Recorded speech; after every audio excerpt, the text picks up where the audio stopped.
Hi everyone, this is geometry. We're going to look at lesson 5-2, bisectors and triangles. Okay. Let's look at model and discuss question. In this lesson, we'll be able to use triangle bisectors to solve problems. These are the vocabularies that we're going to look at. Circumcenter, circumscribed, concurrent, incenter, inscribed, point of concurrency.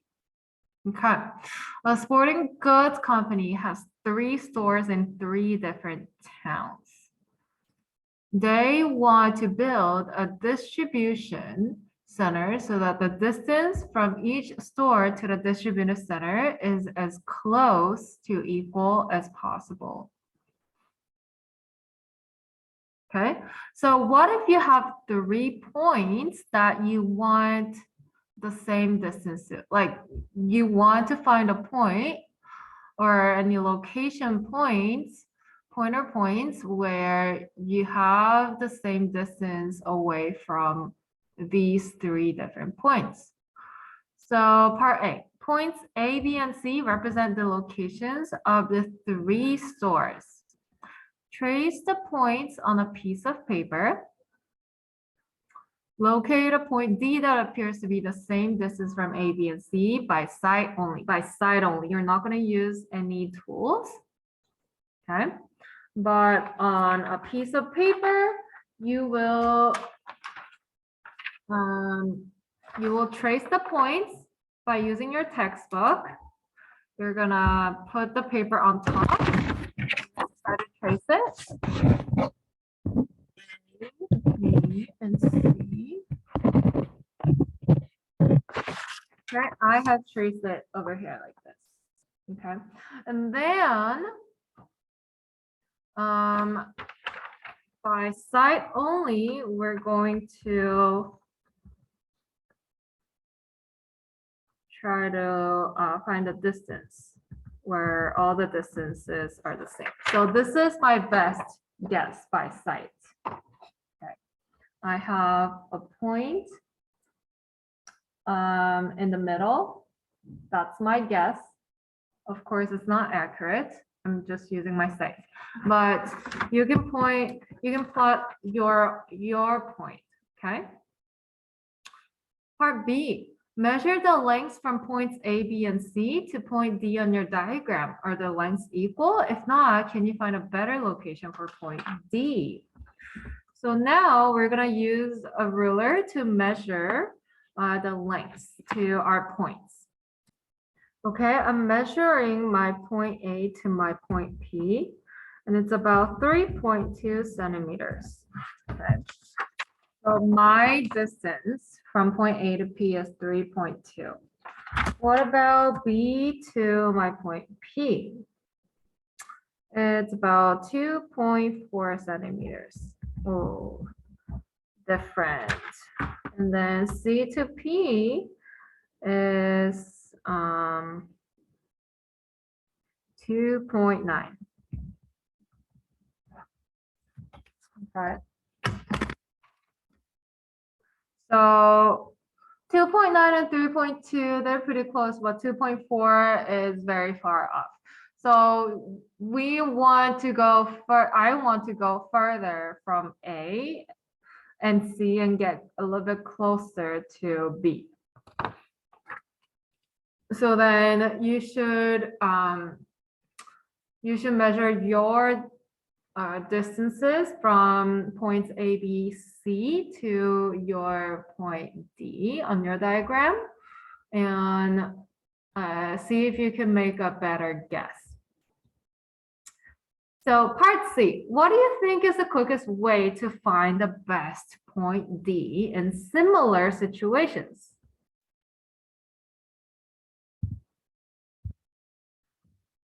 How can you find points that are equidistant from just points A and B? If you just have 2 points, we learned that the points on the perpendicular bisector of a segment between 2 locations are equidistant from those locations. So you can first figure out the points that are equidistant just points A and B, and then do that for B and C, and do that for A and C, and see if there's any points that could be overlapping. Is it possible to find a point equidistant from 3 points if the 3 points are collinear? If they're on the same line, there's no way to find a point equidistant from 3 points if all of them are in a straight line, because obviously that line describes the distances between the points, and it's not going to be the same because one point is always going to be in between the other 2 points. So let's summarize part C.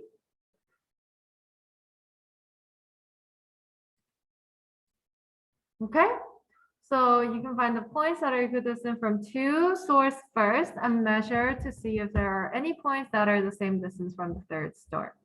And I also wrote down what I had to do in part B. They're not equal, so I'll move the point closer to point A. Your point might be closer to point A, so you might want to move it closer to point B and C, or just B or C. Depends on your point. Okay.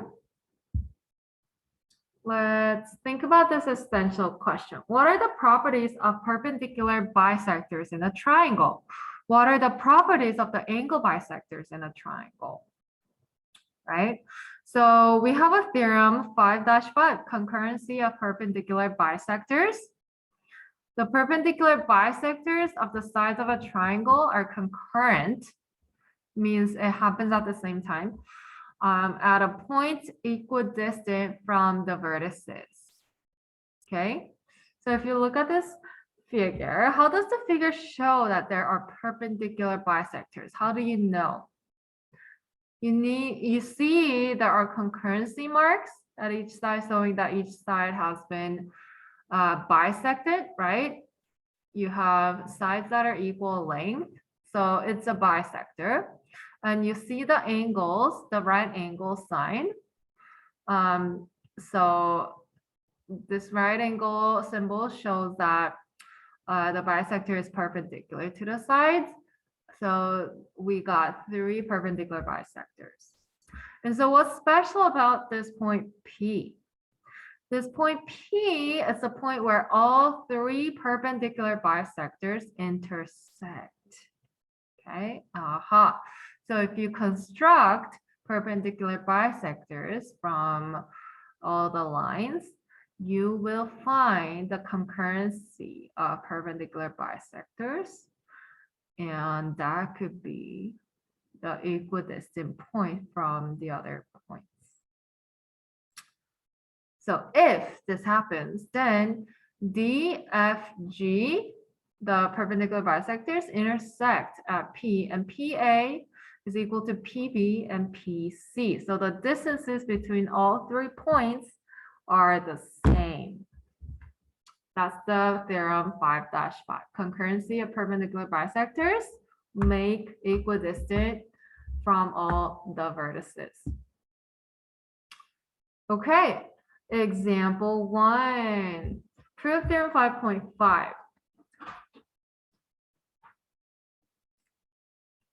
When 3 or more lines intersect at one point, the lines are concurrent. The point where the lines intersect is called a point of concurrency. How do you prove the concurrency of perpendicular bisector theorem? Okay, we got some vocabulary words, concurrent and the point of concurrency. So now, proving the theorem, you're given triangle ABC with midpoints J, K, L, and perpendicular bisectors Q, R, and S. We want to prove that lines Q, R, and S are concurrent at a point that is equidistant from A, B, and C. So we're proving that they're equidistant from the points with the given fact that we got perpendicular bisectors. So why do perpendicular bisectors make a point where it's equidistant from all those points. We're going to prove. So first, we're going to let P be the point of intersection of Q and R by the perpendicular bisector theorem. We know that PA is going to be equal to PB because if we have two perpendicular bisectors, then it should be equidistant from the 2 points, right? And PB is also equal to PC. So PA is also equal to PC, okay? So by the converse of perpendicular bisector theorem, P also lies on the perpendicular bisector of AC. And so P is the point of concurrency of Q, R, and S. And since PA, PB, and PC are all equal distance, point P is equidistant from A, B, and C. It wasn't too hard, was it? So let's try number 1. Verify the concurrency of perpendicular bisectors theorem on acute, right, and obtuse triangles using a straight edge and a compass or geometry software. So try to verify the concurrency of perpendicular bisector theorem by constructing is what you're doing on the try. You need to construct at least one triangle of each type, acute, right, and obtuse triangles. And then you need to show that the perpendicular bisectors have a point of concurrency. And if you draw the perpendicular bisectors for all the different types of triangles, you will get perpendicular bisector meeting at a point of concurrency, and that point will have equidistant distance that is equal to all the points. Okay, so I'll give you an example: right triangle, acute triangle, and obtuse triangle. Okay. So this is the right triangle I drew, and I drew a perpendicular bisector from all these sides. And for right triangle, you should have a point of concurrency on the hypotenuse. Acute triangle must be inside, and obtuse triangle must have a point of concurrency outside the triangle. Isn't that interesting? Yeah. So that's what you need to have for try number 1. Oh, let me show you again. Okay, that's the right triangle. That's the acute triangle. And that's the obtuse triangle.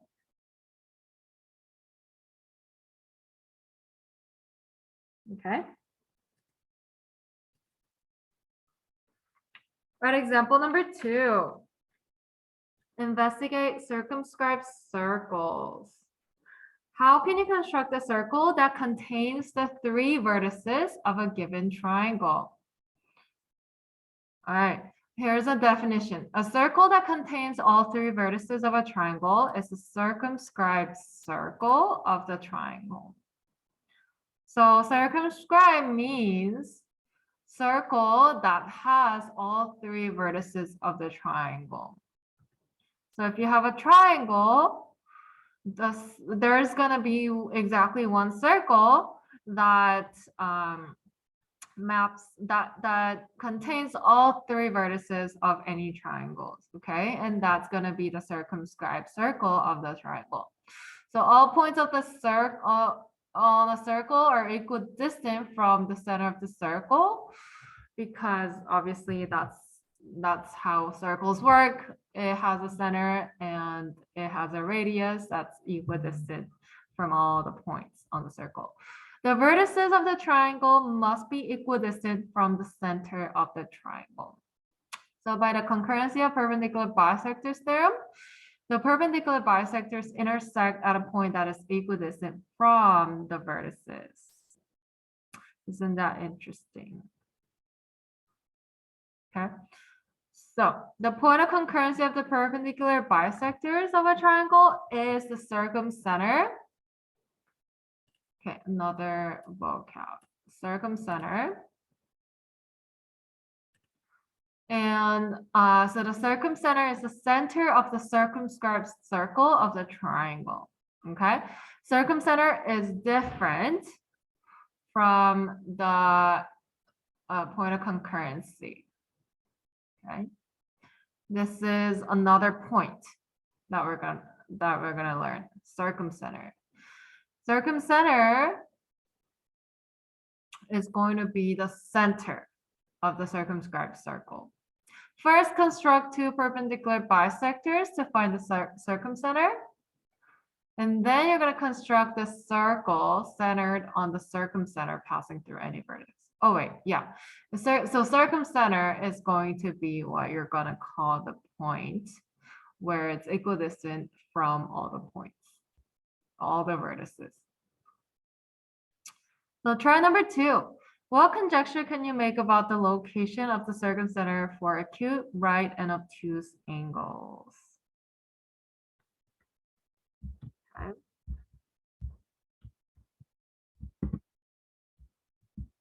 So what can you say about the locations? How is the distance from the circumcenter to the vertices related to the circumscribed circles? The distance is also the radius of the circumscribed circle, right? So you can say that the circumcenter is inside a triangle for an acute triangle from the triangle number 1. And on the triangle for a right triangle. And outside the triangle for an obtuse triangle. Okay. So that's what we discovered in try number 1 by drawing. We're gonna make a conjecture using the word circumcenter. Let's write that down. Okay, the circumcenter is inside the triangle for an acute triangle, on the triangle for a right triangle, and outside the triangle for an obtuse triangle. Okay, example 3. Now we're going to use circumcenter.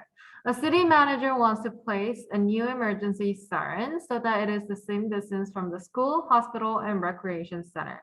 Where should the emergency siren be placed? Basically, we want to place the emergency siren on the circumcenter. So step 1, label S for the school, H for the hospital, R for the recreation center. Connect the points to form a triangle. Then you're going to construct the perpendicular bisectors of the two of the sides. Label point E where the perpendicular bisectors intersect. That is your circumcenter. And circumcenter must be equidistant from all of those points.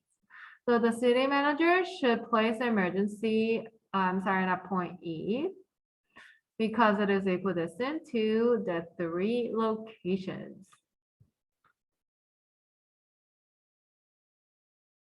Okay, so try number 3. If the city manager decided to place a siren so that it is the same distance from the hospital, school, and grocery store, how can she find the location? Hospital, school, and grocery store. Now we're gonna look at H, S, and G. Instead of using R, we're gonna draw a triangle using these points H, G, and S. Okay, we can keep that line. And then you're gonna draw a perpendicular bisector using these lines, and it must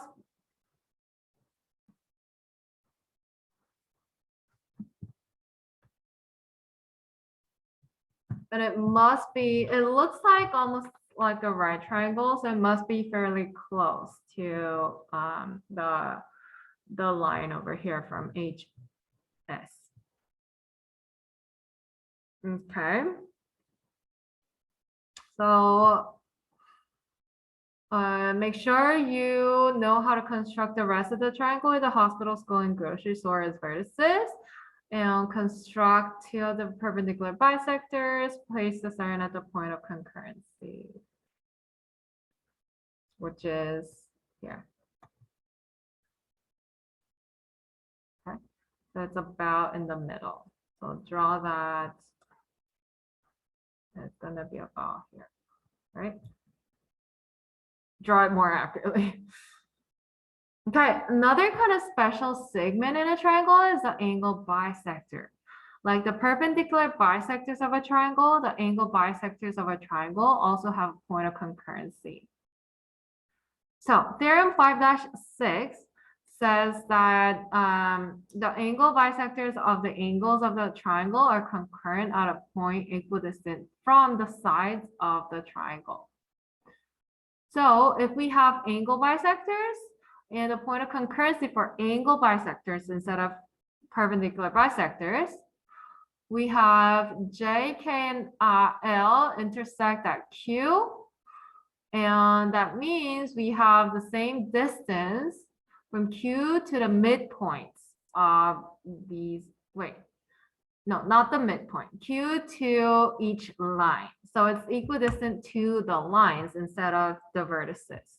Okay, so it's kind of going the opposite way. If we bisect the angle, then the intersecting point is equidistant from the lines. If we bisect the line, then the intersecting point is equidistant from the points. Okay, so lines and points, they switch back and forth. That makes sense. So example 4, investigate inscribed circles. We thought about circumscribed circles, right? Earlier, but now inscribed circles are circles inside the triangle where still all the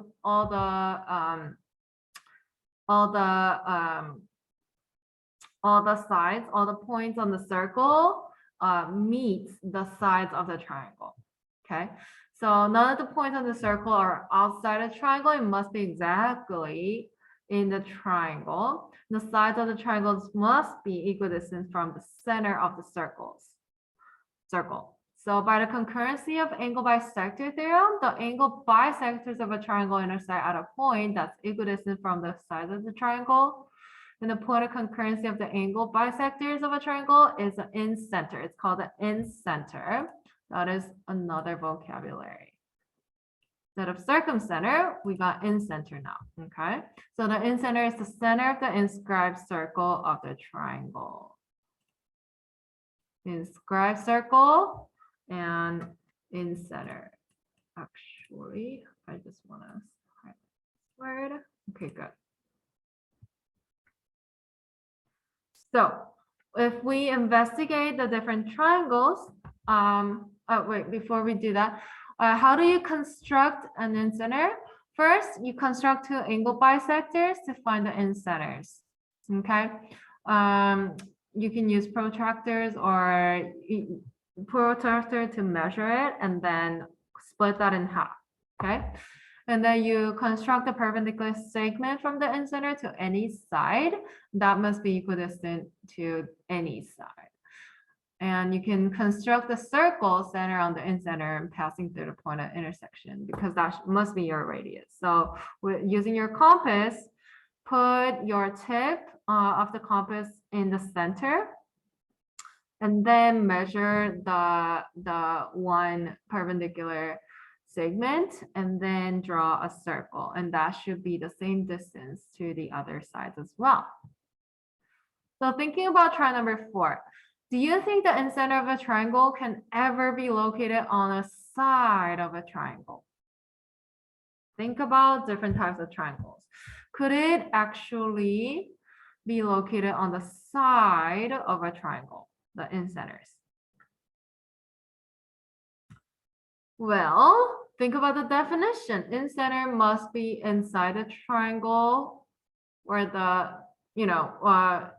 because like the circle, the inscribed circle must be inside the triangle and the center of the inscribed circle must be inside the triangle. So no. what happens if the incenter is located on the side of a triangle? Then the distance from the incenter to the side to that one side is 0, which is not possible, right?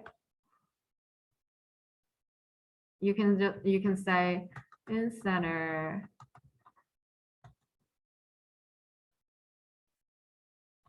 is inside the inscribed circle, which must always be inside the triangle. And if it is on the triangle, it means that the distance is 0.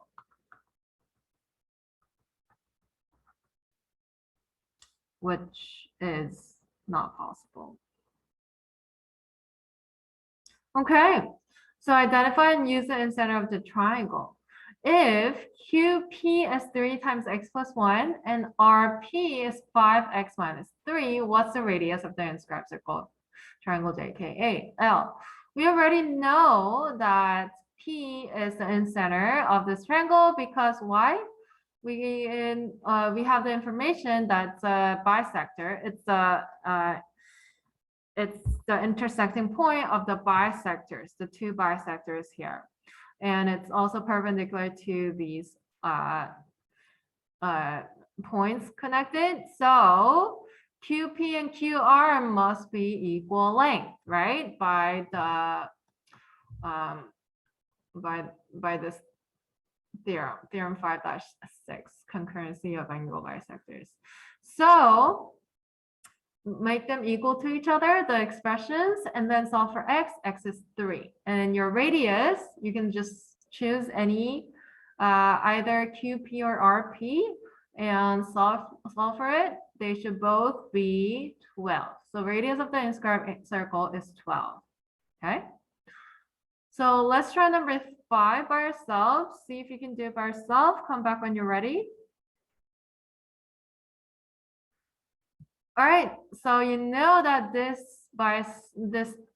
point F is going to be the incenter of this triangle because it's the intersection point of the angle bisectors. So FD and FE must be equal length. So thinking about that. Part A, if measure of angle BAF is 15 and measure of angle CBF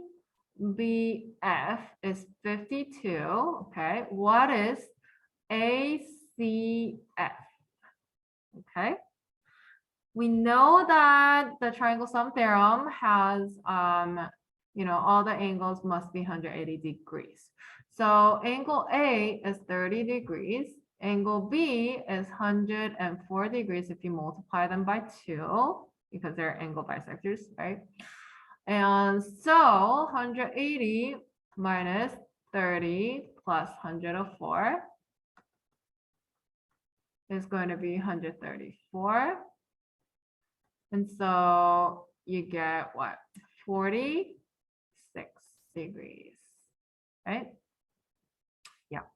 So ACF is half of angle C. That's angle C.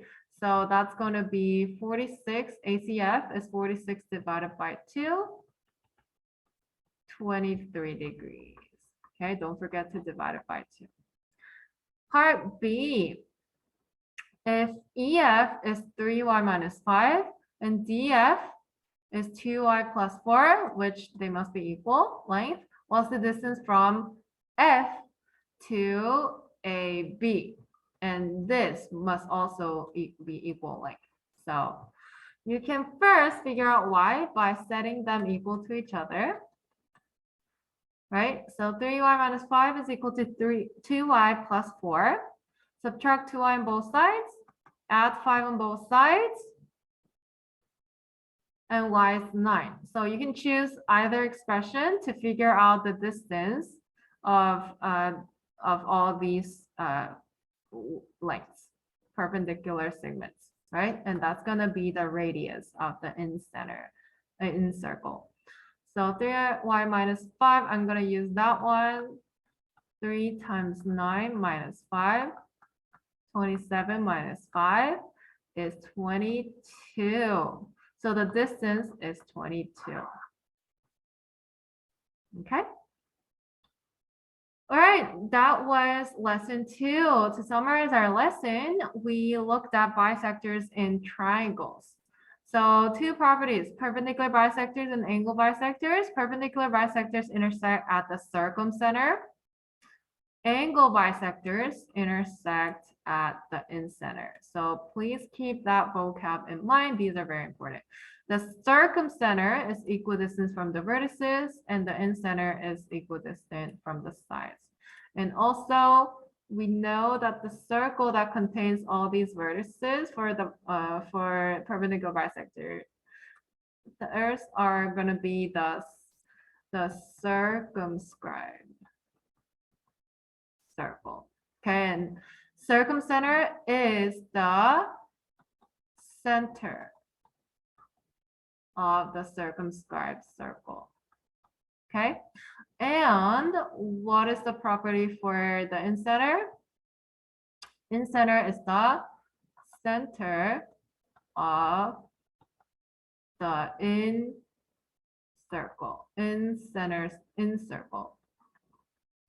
inscribed circle. That sounds right. Inscribed circle. Okay, so that was a quick summary of lesson 2. That was so this was all about 5-2, bisectors in triangles. Thanks for watching, guys. We'll continue with the next lesson in the next video. Bye.